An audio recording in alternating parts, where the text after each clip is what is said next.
Exercise 7.1 fifth sum. Mention the properties of binomial distribution.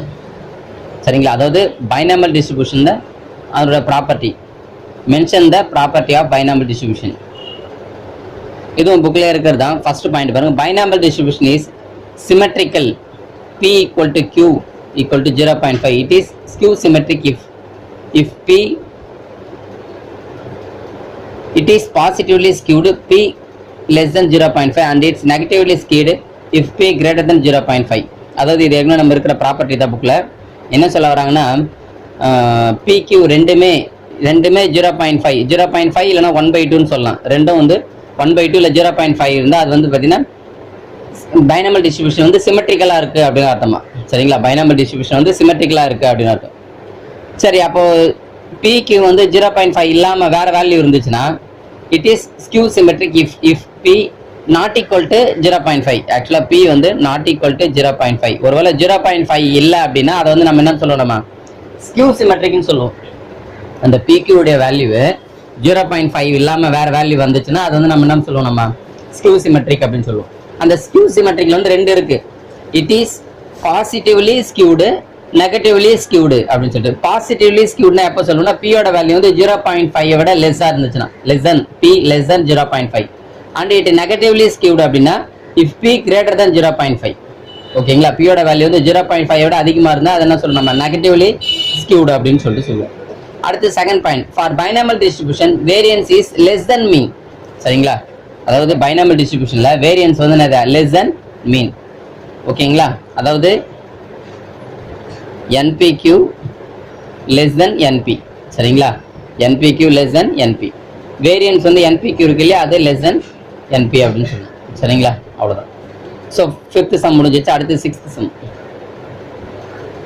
அடுத்து sixth problem பாருங்க. இதுவரை நம்ம வந்து டெஃபினிஷன்ஸ் பேஸ் பண்ணி, ப்ராப்பர்ட்டிஸ் பேஸ் பண்ணி அதை தான் நம்ம பார்த்தோம். சரிங்களா, இப்போ தான் நம்ம சம்ஸுக்கே வந்து பார்த்தீங்கன்னா இப்போ தான் சம்ஸ் நம்ம போட போகிறோம். அதில் ஃபஸ்ட்டு சிக்ஸ்த்து சம் பாருங்க. If 5% of items produced return out to the defective, then find out the probability that out of 10 items selected at random there are. நல்லா புரிஞ்சுங்க, 10 items, அப்போ n வந்து 10. ஓகேங்களா, அடுத்தது 5% of items are defective அப்படின்னா அதுதான் P ன்னு அர்த்தம். சரிங்களா, அப்போ P ஈக்குவல் டு 5% என்ன அர்த்தம் தெரியுங்களா, 5/100ன்னு அர்த்தம். அப்போ 0.05, அதுதான் நம்ம 5%ன்னு சொல்லுவோம். அப்போ P வந்து 0.05 தான் என்னது P. ஓகேங்களா, ஏன்னா கொஸ்டின் நல்லா புரிஞ்சுங்க, டிஃபெக்டிவ் தான். எப்பவுமே நான் என்ன சொன்னேன்னா, எதை பற்றி கொஸ்டின் கேட்குறாங்களோ அதுதான் நமக்கு Pன்னு கொடுத்துருங்க. சரியா, ஒரு பொருள் நல்லா இருக்கிறத பற்றி கேட்குறான்னா டிஃபெக்டிவ், அந்த பொருள் வந்து இதுவாக இருக்குது, டிஃபெக்டிவாக இருக்குது, அதை பற்றி கொஸ்டின் கேட்குறான்றது நமக்கு முக்கியம் இல்லை. எதை பற்றி கொஸ்டின் கேட்குறாங்களோ அதுதான் P. பாருங்க, கொஸ்டின் டிஃபெக்டிவ் தான் கொடுத்துருக்காங்க, கொஸ்டின் கேட்கறதும் அப்படி தான் கேட்டிருக்காங்க, டிஃபெக்டிவ். ஸோ அதனால் வந்து நம்ம வந்து அதை தான் நம்ம 5% இருக்கு இல்லையா, அதுதான் P. 5%னா 5/100. சரிங்களா, ரைட். இப்போ என்னும் தெரிஞ்சு போச்சு. இப்போ மொத்தம் 4 கொஸ்டின் கேட்குறாங்க, ஒவ்வொரு கொஸ்டின்ஸாக பண்ணலாம். ஃபர்ஸ்ட் பாருங்க, given that the probability getting defective item என்னன்னா 5%, அப்போ 5/100 5/100 வந்து P. அப்போ Q வந்து பார்த்தீங்கன்னா 1 - 5/100 95/100. ஓகேங்களா, ஆக்சுவலாக அவங்க வந்து பார்த்தீங்கன்னா நம்ம ஒன்று 0.05 போட்டுக்கலாம், இல்லை 5/100 போட்டுக்கலாம். அதேமாதிரி இந்த 95 இருக்குல்ல, அதை 0.95 அப்படின்னு போட்டுக்கலாம், இல்லை 95/100 போட்டுக்கலாம். n வந்து 20. சார் ஆக்சுவலாக அங்கே n வந்து 10 தானே கொடுத்துருக்காங்க. n வந்து அவுட் ஆஃப் 10 ஐட்டம் செலக்ட்னு கொடுத்துருக்காங்க, பட் இங்கே 20ன்னு கொடுத்துருக்காங்க. அப்போது எல்லாமே 20 தான் கொடுத்துருக்காங்க. அப்போ கொஷனில் மாற்றிக்கணும். சரிங்களா, அப்போ கொஷனில் நம்ம வந்து ஆக்சுவலாக அந்த இடத்துல வந்து நமக்கு வந்து பார்த்தீங்கன்னா 20ன்னு போடணும். 20 ஐட்டம்ஸ். ஓகே, n வந்து 20. ஓகே, இப்போ நம்ம வந்து பார்த்தீங்கன்னா பைனாமல் டிஸ்ட்ரிபியூஷன் வந்து என்ன formula, P of x equal to NCX P power x Q power n minus x, x equal to 0 1 2 and so on n. இதான் வந்து பைனாமியல். இப்போ என்ன பண்ண, ஃபர்ஸ்ட் கொஸ்டின்னா எக்ஸாக்ட்லி 3 டிஃபெக்டிவ். எக்ஸாக்ட்லி அப்படின்னு சொல்லிட்டாலே கரெக்டாக எக்ஸுக்கு 3ன்னு சப்ஸ்டிட் பண்ண வேண்டியது, வேறு எதுவுமே இல்லை, அவ்வளோதான். எக்ஸாக்ட்லி 3 அப்படின்னா நமக்கு எக்ஸாக்ட்லின்னு வர சம்லாம் ரொம்ப ஈஸி. இப்போ எண்ணுக்கு வந்து 20. சரிங்களா, எண்ணுக்கு வந்து 20 அப்ளை பண்ணிட்டோம். 20C3 ஏன்னா எக்ஸாக்ட்லி 3ன்றதுனால, ஸோ 20C3. அடுத்து P வந்து 5/100 பவர் 3, அதுமாதிரி 95/100 பவர் 20 - 3 n - x இல்லையா, ஸோ 20 - 3 வந்து 70. அதுதான் பாருங்க, அந்த 5/100 தான் 0.05 போட்டிருக்காங்க, 0.95 பவர் 17. அவ்வளோதான். நம்ம இதை வந்து கால்குலேட்டரில் சிம்ப்ளை பண்ணிக்க வேண்டியதா. இந்த 20C3 வந்து பார்த்தீங்கன்னா 20 × 19 × 18 by 1 × 2 × 3 இது சிம்ப்ளை பண்ணிக்கலாம். ஸோ சிம்ப்ளை பண்ணனா அது பாரு 60 × 19. அப்புறம் பேலன்ஸ் இருக்கிற டேர்ம்ஸ்லாம் வந்து சிம்ப்ளை பண்ணிக்க வேண்டியதா.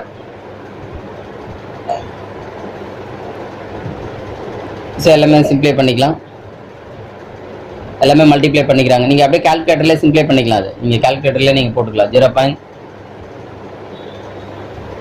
0.05 ஹோல் கியூப், அதே மாதிரி 0.95 அந்த 17 வந்து பிரிச்சுக்கிறாங்க. 0.95 பவர் 17 இருக்கு இல்லையா, அதை வந்து 0.95 பவர் 5 அதே மாதிரி சிம்ப்ளை பண்ணியிருக்காங்க. ஸோ எப்படி வேணாலும் நீங்கள் சிம்ப்ளை பண்ணிக்கலாம். கால்குலேட்டரில் எப்படி வேணாலும் சிம்பிள் ஆன்சர் ஃபைனலாக 0.059 வந்து நமக்கு ஆன்சர் வந்துருக்கு. அடுத்தது வந்து பார்த்தீங்கன்னா செகண்ட் பாருங்க, அட்லீஸ்ட் 2 டிஃபெக்டிவ். அட்லீஸ்ட் 2 டிஃபெக்டிவ் அப்படின்னா 2க்கு மேலே, சரிங்களா, 2க்கு மேலே பாருங்க. P of x greater than or equal to 2 அப்படின்னா 2க்கு மேலே அப்படின்னா என்ன அர்த்தம், 2லேருந்து அப் டு 20 வரலும் போடணுமானுங்க. எக்ஸ் இருக்க இடத்துல முதல்ல 2 சப்ஸ்டிட் பண்ணோம், அப்புறம் 3 சப்ஸ்டிட் பண்ணோம், 4. அதுக்கு தான் என்ன சொல்றேன்னா 2லேருந்து 20 வரலும் போகிறது கஷ்டம் இல்லையா. அப்போ நம்ம என்ன பண்ணலாம், வேற மாதிரி மாற்றலாம்னு சொல்லியிருக்கேன். எப்படி சொல்லியிருக்காங்க, 1 - 2க்குள்ளே இருக்கிறத கழிச்சோம்னா கரெக்டுங்களா. அப்போ P of x less than 2, 2க்குள்ளே இருக்கிறத கழிச்சு 2க்குள்ளே ஏதாவது வரும் 0 1 தான் வரும் இல்லைங்களா. அவ்வளோதாங்க பாருங்க. 1 - P of x equal to 0, P of x equal to 1. அப்போ கொஸ்டினில் சப்ஸ்டிட் பண்ணுங்க. இந்த பைனாமியல் போட்டிருக்கோம் இல்லையா, இந்த இடத்துல நம்ம என்ன பண்ணலாம், நம்ம எக்ஸுக்கு 0 போடுங்க, அதே மாதிரி எக்ஸ் இருக்கிற இடத்துல 1 சப்ஸ்டிட் பண்ணணும். n-க்கு 20, p கேஷில் அதே வேல்யூ தான் நம்ம போட போகிறோம், சரிங்களா. ரைட், இப்போ அவ்வளோதான் சப்ஸ்டிட் பண்ணுறாங்க. சிம்ப்ளை பண்ண பாருங்க. 20C0 0.05 power 0, 0.95 power 20 plus 20C1 0.05 power 1, 0.95 power 19, சரிங்களா. ரைட், இப்போ இதை 20C0 வேல்யூ 1 ஆகிடும், இதோட வேல்யூ 1 ஆகிடும். அப்போ 0.95 பவர் 20 தான் வரும், ப்ளஸ் இதோட வேல்யூ 20C1ஓட வேல்யூ 20, 0.05 ப்ளஸ் 0.95 பவர் 19. ஓகேங்களா. அதுக்கடுத்து நம்ம கால்குலேட்டரில் சிம்ப்ளை பண்ணிக்கலாம். 0.95 பவர் 20 வந்து கால்குலேட்டரில் சிம்ப்ளை பண்ணிக்கலாம், சரிங்களா. கால்குலேட்டர் சிம்ப்ளை இப்போ ஃபார் எக்ஸாம்பிள் உங்களால் இந்த 0.95 பவர் 20க்கு வந்து தெரியல அப்படின்னா, இப்போ உதாரணத்துக்கு நம்ம வந்து ஒரு 0.95 × 0.95 × 0.95 அப்படின்னு சொல்லிட்டு மல்டிப்ளை பண்ணிக்கலாம். ஒரு 4 வரல மல்டிப்ளை பண்ணிக்கலாம் வச்சுக்கோங்க. உதாரணத்துக்கு 0.95 பவர் 4 இதோட வேல்யூ மட்டும் கண்டுபிடிங்க. 0.95 கால்குலேட்டரில் போடும்போது 0.95 × 0.95 × 0.95 × 0.95 போட்டுருங்க வச்சுக்கோங்க, ஒரு ஆன்சர் வரும். அதை என்ன பண்ணுங்க, 5ஆல் மல்டிப்ளை பண்ணிடுங்க. வந்த ஆன்சர் × 5 போட்டுக்கலாம், எல்லாம் ஒன்று தான். இப்போ இதே மாதிரி 4 டைம்ஸ் எழுதிட்டுமா பவர், அதே மாதிரி அதே மாதிரி 0.95 பவர் 4, அதே மாதிரி 0.95 பவர் 4 அப்படி போட்டோம்னா மொத்தம் நமக்கு வந்து 5 டைம்ஸ் போட்டால் 20 வந்துடும் இல்லையா. ஸோ அப்படியே போட்டுக்கலாம் நீங்கள். அந்த மாதிரி கால்குலேட்டரில் உங்களால் பவர்ஸில் போட முடியல, அதிகமான பவர்ஸ் 20 அந்த மாதிரி போட முடியலன்னா அட்லீஸ்ட் ஒரு 4 முறை மல்டிப்ளை பண்ணிவிட்டு அப்படியே என்ன பண்ணுங்க, 5 டேபிளால் மல்டிப்ளை பண்ணால் 20 அப்படியே 5ஆல் மல்டிப்ளை பண்ணால் அந்த ஆன்சர் வந்துடும். ஸோ அந்த மாதிரியே நீங்கள் சிம்ப்ளை பண்ணிக்கலாம். ஸோ எப்படி வேணாலும் சிம்ப்ளை பண்ணலாம். கால்குலேட்டர் நமக்கு யூஸ் பண்ண முடியும் பிஸ்னஸ் மேக்ஸ்ன்றது நமக்கு ப்ராப்ளமே இல்லை. ஓகே, அவ்வளோதாம்மா. அவ்வளோதான், இது சிம்ப்ளை பண்ணிவிடுங்க. ஃபைனல் ஆன்சர் இது ரெண்டுத்தையும் ஆட் பண்ணுறோம். ஆட் பண்ண ஆன்சர் வந்து 0.735, அது 1லேருந்து லெஸ் பண்ண ஆன்சர் வந்து 0.2641 வந்து ஆன்சர். அடுத்து தேர்டு பாருங்க, தேர்டு சப்டிவிஷன் பாருங்க. P of exactly 4 defective. எல்லாம் போது எக்ஸாக்ட்லி 4 அப்படின்னு சொன்னாலே நம்ம எக்ஸுக்கு டைரெக்டாக 4, அவ்வளோதான், ரொம்ப ஈஸியாக முடிஞ்சு போயிடும். அப்போ பாருங்க 20C4 0.05 பவர் 4, 0.95 பவர் 16, அதாவது 20 - 4 வந்து ஆகிடும் 16, n - x. அவ்வளோதான். 20C4 வந்து 20 × 19 × 18 × 17 by 1 2 3 4. அதுக்கடுத்து 0.05 பவர் 4, அது சிம்ப்ளை பண்ணால் இந்த ஆன்சர் வந்துருக்கு. அப்புறம் இது வந்து 0.95 பவர் 16 இந்த ஆன்சர் வந்துருக்கு.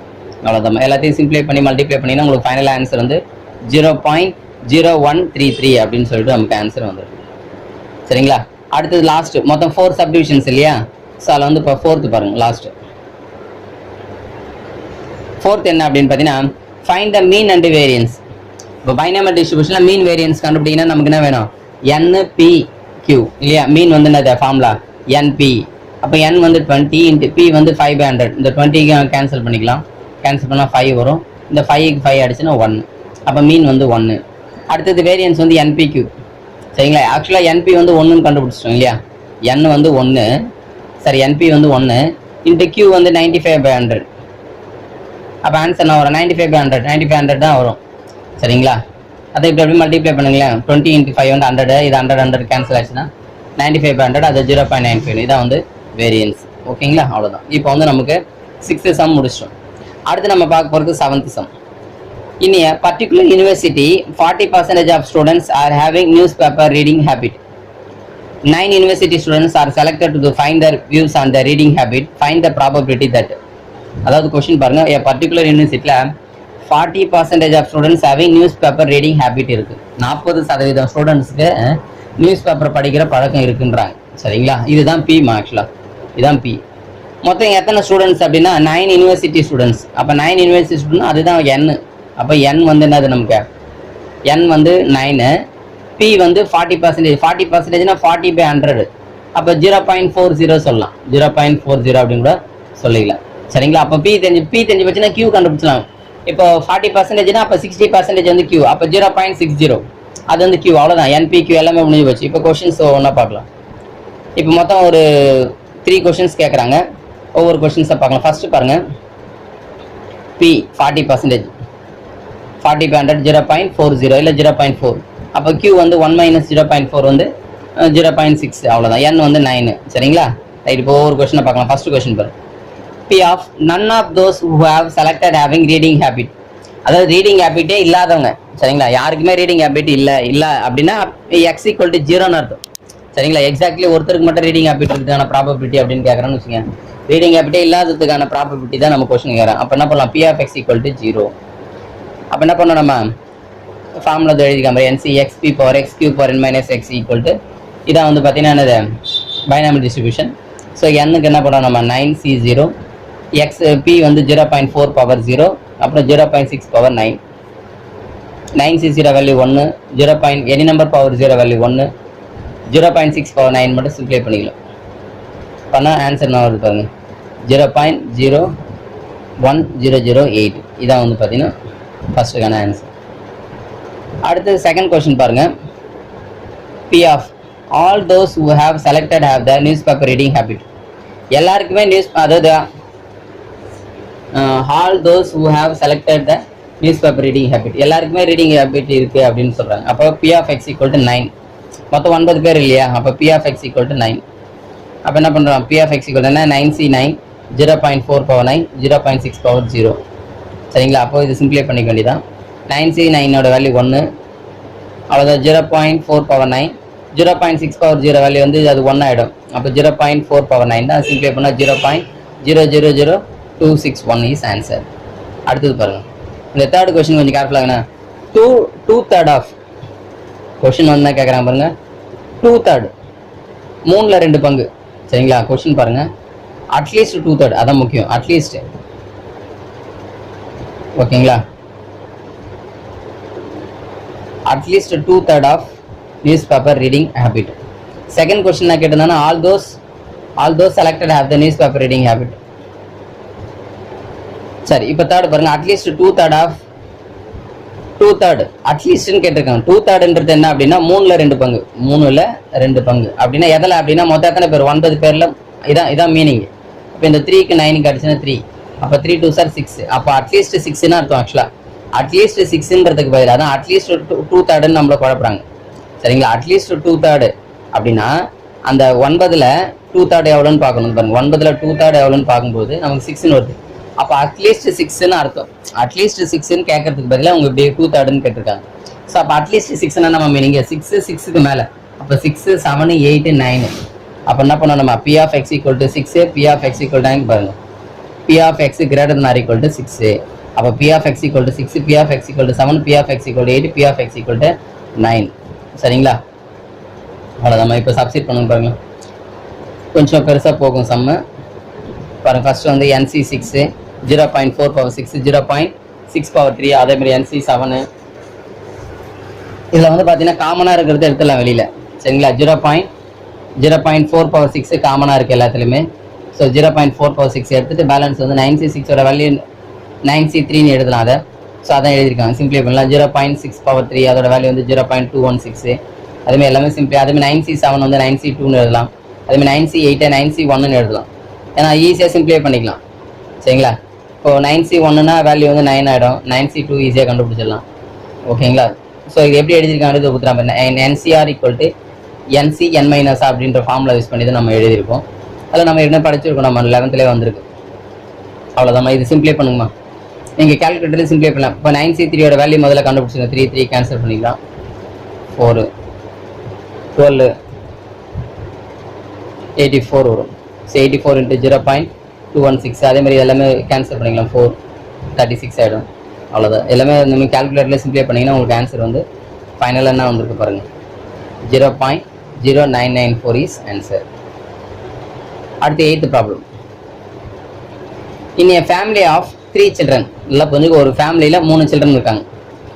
What is the probability that there will be exactly 2 girls? நல்லா புரிஞ்சுக்க, எக்ஸாக்ட்லி 2 கேர்ள்ஸ். எக்ஸாக்ட்லி 2 கேர்ள்ஸ்னா எக்ஸுக்கு நம்ம 2ன்னு கொடுக்கணும், கரெக்டுங்களா? எக்ஸுக்கு 2 கொடுக்கணும், ஓகே. இங்கே n வந்து 3 சில்ட்ரன்ஸ், இன் என் ஃபேமிலி 3 சில்ட்ரன் இருக்கிறாங்க, அப்போ n வந்து 3. ஆனால் p என்ன? p எதுவுமே கொடுக்கவே இல்லை இந்த இடத்துல, p பற்றி கொடுக்கவே இல்லை, சரிங்களா? ஒரு ஃபேமிலியில் 3 சில்ட்ரன் இருக்காங்க, ப்ராபபிலிட்டி எதை பற்றி கேட்குறாங்கன்னா 2 கேர்ள்ஸ்ன்னு கொடுத்தாங்க. ஆனால் வந்து என்ன கொடுக்கல அப்படின்னு பார்த்தீங்கன்னா p கொடுக்கல. p வந்து நம்ம என்ன எடுத்தோம்னா 1/2 எடுத்துக்கணும். ஏன்னா ஒரு ஃபேமிலியில் வந்து ஒரு குழந்தை பிறகுது அப்படின்னா அது ஆணாக இருக்கும் இல்லை பெண்ணாக இருக்கும் இல்லையா? அப்போ ஆணாக இருக்கிறதுக்கான சான்சஸும் இருக்குது, பெண்ணாக இருக்கிறதுக்கான சான்சஸ் இருக்குது. கேர்ள் பாய், அப்போ ரெண்டுத்துக்குமே 1/2 ஈக்குவல் சான்ஸ். நம்ம இந்த காயின் சம் பார்த்தோம் பாருங்க, காயின் சம் வந்தாலும் 1/2 எடுத்துக்கும். அந்த மாதிரி இங்கே வந்து பார்த்தீங்கன்னா இந்த சில்ட்ரன் சம் வந்தால் கூட நம்ம p வந்து 1/2 அப்படின்னு எடுத்துக்கும்.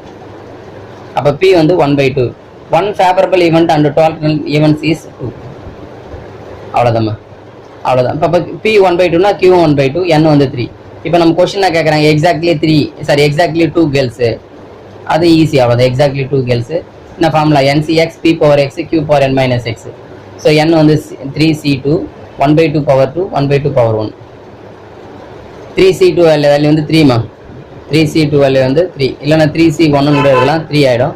இது வந்து 1/2 பவர் 3, இது சிம்ப்ளை பண்ணிக்கலாம், அவ்வளோதான். 1/2 பவர் 3 1/8 ஆகிடும். அப்போ 3/8 ஆன்சர். ஸோ ஆன்சர் ஃபைனலாக சிம்ப்ளை பண்ணிங்கன்னா 0.